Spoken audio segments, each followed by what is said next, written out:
Hello and welcome to another edition of Time About the Movies Flashback, and today we're flashing back to May 15th, 1987. We've got two movies to look at today. One of them is one of the biggest bombs of all time, and the other is a horror classic.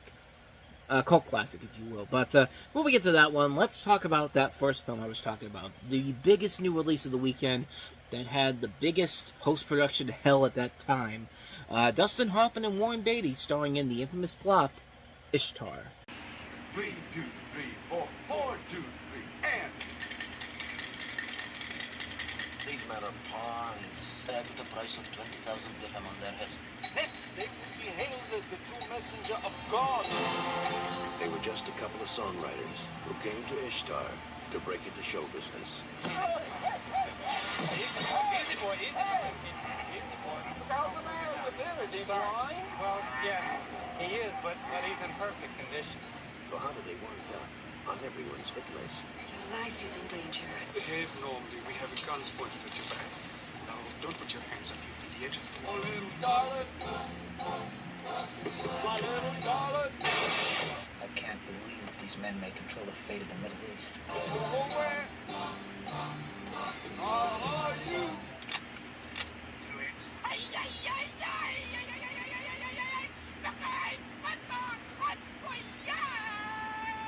This is unbelievable.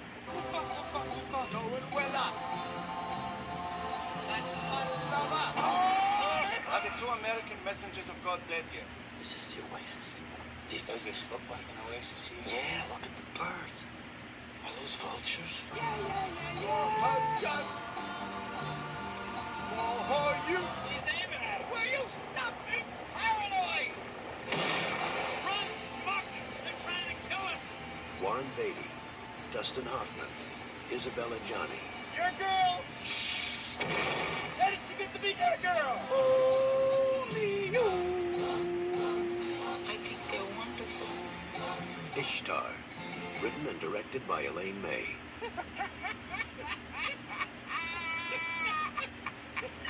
This is some of our best work. Oh, by the way, Dustin Hoffman and Warren Beatty weren't laughing because they're delusional and they're stuck in the middle of the desert. No. They were laughing because they couldn't believe how they conned all you people out there that went to go see this movie in 1987. You gave them your precious $3.91, which was the average of a movie ticket back in 1987, and they're laughing their asses off running to the bank. It's actually, believe it or not, movie ticket prices really have not gone up that much. I mean, yeah, they've gone up $4, but I mean, that's pretty good compared to everything else that's gone up. I mean, gas prices, other things in general. But Ishtar, let's talk about this movie. And we've kind of touched on it before when I talked about David Putnam on the Reviewing Network Talks About, but we never talked about the movie itself. And, we've talked about the behind-the-scenes problems pretty much. I mean, we've pretty much gone through the whole thing about how when David Putnam took over Columbia Pictures, they essentially caused a whole lot of production problems behind the scenes. There was later allegations against Dustin Hoffman that came out that he sexually assaulted somebody during the making of this movie. And so, what about the movie itself? Is it still one of the worst movies ever made, or has it gotten better over time? I still think it's one of the worst movies ever made. Maybe not ever made, but definitely one of the worst movies in 1987. That's for damn sure. But Warren Beatty and Dustin Hoffman stars a duo of talentless American songwriters who travel to a booking in Morocco and stumble into a four-party Cold War standoff. As you see in the trailer, Isabella Johnny is involved, Charles Grodin is involved. You also have a cast that includes Carol Kane, Tess Harper, who else is in here? Matt Frewer, Dylan Baker has an early film role in this. I mean, this is a film that is considered to be one of the biggest bombs of all time. It cost $51 million to make, which in 1987 was the equivalent of a $300 million movie. You did not see movies with that big of a budget back in 1987, except for, I mean, even the biggest blockbusters. I think Batman was only like $40 million, if I'm not mistaken. That was close, $48 million. I mean, yeah, think about it. Batman cost $3 million less than this movie did. Did anything from that trailer give you any indication that this was a $51 million budgeted film in 1987. I don't think so. And, you know, this is one of those movies where some people have said that it has gotten better over time. The critical support for this has actually gotten better over time. Some people have said it was because of a bad studio cut, and the director's cut was actually 2 minutes shorter. That kind of made it better for some people. I just don't see it, man. This is a film where it's trying to be kind of the equivalent to Spies Like Us, except Spies Like Us worked because Chevy Chase and Dan Aykroyd worked off each other very well, and you had a good director in John Landis who could actually make a very funny movie out of it. With this, it really did feel like they spent way too much time focusing on the budget of the movie instead of just focusing on the script in general. And this is not written by a hack director. This is not written by a hack writer either. This is Elaine May. Elaine May had been out of retirement for several years. I mean, you know, she co-wrote she was one of the people behind The Graduate. You know, she had been involved with a bunch of other movies, too. She did The Heartbreak Kid. She was involved in the script for Heaven Can Wait. She was an uncredited writer on stuff like Reds, Tootsie, and Labyrinth. And so she comes to this movie, and everyone's excited to see what she can do. And this is basically the best they can come up with. And it's just kind of like, the problem with it is that there's not really a plot going on here. It's just, let's put Warren Beatty and Dustin Hoffman in Morocco, because we somehow got the budget to go travel to Morocco. And I'll give it this. It does look nice. The scenes where they are in Morocco are actually pretty impressive overall. I mean, I can tell that this isn't put on a CG set, or a set where it's basically a green screen for the cheapest way possible, like something like Jaws of Revenge. Yeah, like I said, it looks like a nice movie, but visuals don't always make the movie. I've said it time and time again. Visuals don't make the movie. And as great as this movie looks, I need a story to pay attention to this. I need these actors to actually do something instead of just being Dustin Hoffman and Warren Beatty. I need a plot to happen in here. And there's a plot that just does not happen in here. Everything that just happens, it feels like they just threw stuff at the wall and just like, anything sticking? No, let's just keep trying. And it's just like, nobody's really trying in this movie. It's just like, there's just an empty void of nothingness all throughout this movie. And Dustin Hoffman and Warren Beatty can prove to be great actors, and their pairing should have been at least something. I mean, you get the sense that they're trying to do, you know, the old Bob Hope and Dean Martin. Was it Dean Martin in the Road 2 movies? I'm trying to remember. Bing Crosby, I'm sorry, not Dean Martin. But, you know, trying to do like the Hope and Crosby movies. But the big difference is that they were made back in the 1940s, and the 1950s, where those two could make that material work in general. But you know, they had good chemistry across the board, but in here, Dustin Hoffman and Warren Beatty just don't have that chemistry here. Not even Bob Hope, I think, could have saved this movie in general. That's how bad this movie is. I mean, some might say that it's gotten better over time, and yeah, I guess I could say that it's not the single worst movie ever made, because we've had so many bad movies since then. But that's like saying, trying to think of a good pun. I'm trying to think of something here. It'd be like the equivalent of saying, well, I just got thrown into a pile of cow shit, but hey, I found $20, so there's at least something there. That's what those people I feel like that defend this movie basically say. It's just like, yeah, it's not as bad as some of the really bad movies we've gotten in the 40 years since then, but this is still not a very good movie, man. I mean, it just doesn't work. It's a terrible movie. It's a waste of talent all across the board.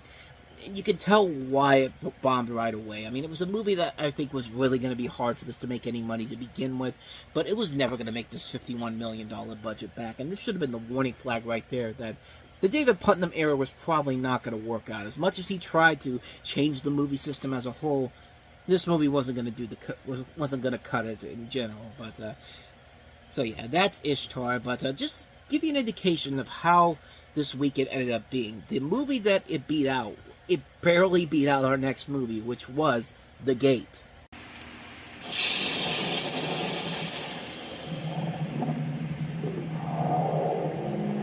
In a time before the earth, before the sun, before the light of the stars, when all was chaos and evil, the forgotten gods ruled the darkness. But what was theirs now belongs to the world of light and substance. Mankind. There is a passageway between our physical world of light and pleasure and their spiritual world of madness and pain. A gate behind which the demons wait. Wait for the chance to take back what was once theirs. The gate.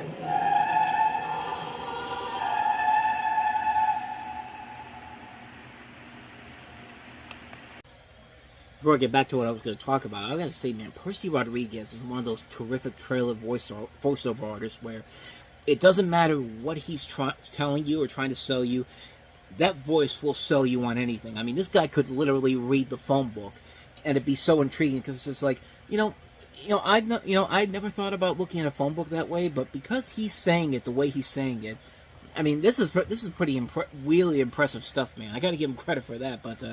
Yeah, just goes to show you that Percy Rodriguez is a guy that could sell any garbage movie and make it a success. I mean, this is the guy that sold Jaws the Revenge to some people, I mean, that's a hard thing to do, but this thing is nowhere near as bad as Jaws the Revenge. But the story of The Gate is that you have two young boys who accidentally release a horde of demons from their backyard through a large hole in the ground.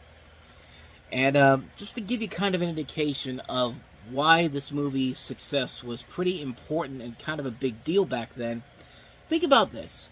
Ishtar cost $51 million to make, and yeah, it was the #1 movie at the box office, making $4.3 million, which really is not that good for that movie. Meanwhile, The Gate only cost $6 million to make, and it brought in $4.2 million. There is literally a $100,000 difference from a Warren Beatty, Dustin Hoffman movie that cost $51 million to this movie that had 0 stars at the time. At the time, because, of course, nowadays Stephen Dorff went on to become a big deal for a little bit. Jennifer Irwin's a character actress you're very familiar with. But back then, they were recognizable names in general. But that should just give you an indication of how big of a flop Ishtar was.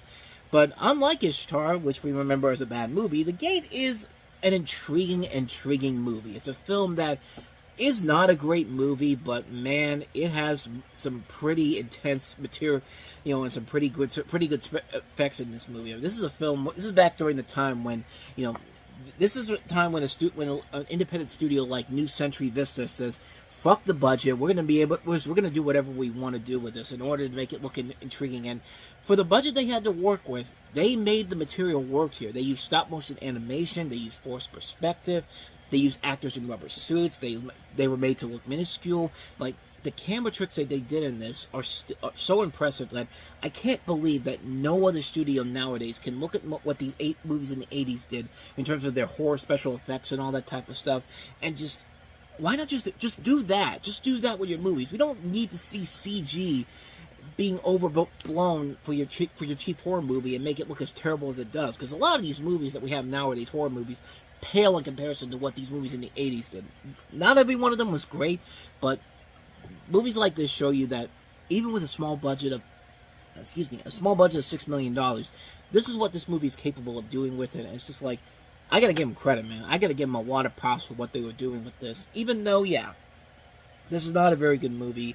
You have characters that are acting, you have characters that act dumb for the most obvious of reasons, like to get the scares out of you, and it's just kind of like, it just isn't worth it, man. It's just like, but at the same time, it's just fun overall. It's a silly, fun movie. It's over the top. The horror can work sometimes. The scares are legitimately good at times. Like I said, this is not a great movie by any means necessary, but this is just right in the era where even the movies that are definitely very flawed and don't have a very good story overall can work because of the lasting impact that a lot of the people that you would have with a movie like this. Like I said, I obviously wasn't born when this came out, but I waited years to see this movie, and yeah, I'll admit, some of the stuff still kind of holds up even after all these years. It's a film that going into it that it's probably not going to be anything that great overall, but you got to appreciate the effort they put into it, especially with the minuscule budget they have with this, comparing it to what they did with Ishtar. I mean, that movie cost $51 million. Look at what they were able to do with $6 million in this movie. it's like comparing apples to oranges, except the apples is Ishtar, and it's a steaming pile of garbage, and the oranges are really ripe and actually are kind of good, even though there's sometimes that little bit of a flaky stuff that shows it's kind of rotting a little bit. But you know what? It's still much better than the apples over there, which are sitting in a pile of garbage. But I think you get the point. The Gate is definitely the better of the two movies that we have this week over Ishtar. And so with all that said, we're going to wrap up another edition of Time About the Movies Flashback, and the next time we meet, we'll take a look at the films of May 8th, 1987, with 3 films, including Francis Ford Coppola's Garden of Stone, probably the most overlooked movie of the films he made in the 1980s. Does it mean it's good? We'll explain that next time around. We'll also take a look at Hot Pursuit, directed by the guy who did Tron, and also River's Edge, featuring Keanu Reeves among the cast in it, and one of his many movies back then. So we'll take a look at those movies coming up on the show next week, so be on the lookout for that. With all that said, though, thank you so much for watching, and I hope you enjoyed this. If you did, go ahead and hit the playlist on the next page, check out the previous episode. Also, don't forget to hit that like button, the subscribe button, the notifications, and the bell. You get updates on when videos come out, and we do post new videos here every day. So, with all that said, I'm off. I'll see you guys next time, and until then, as always, take care.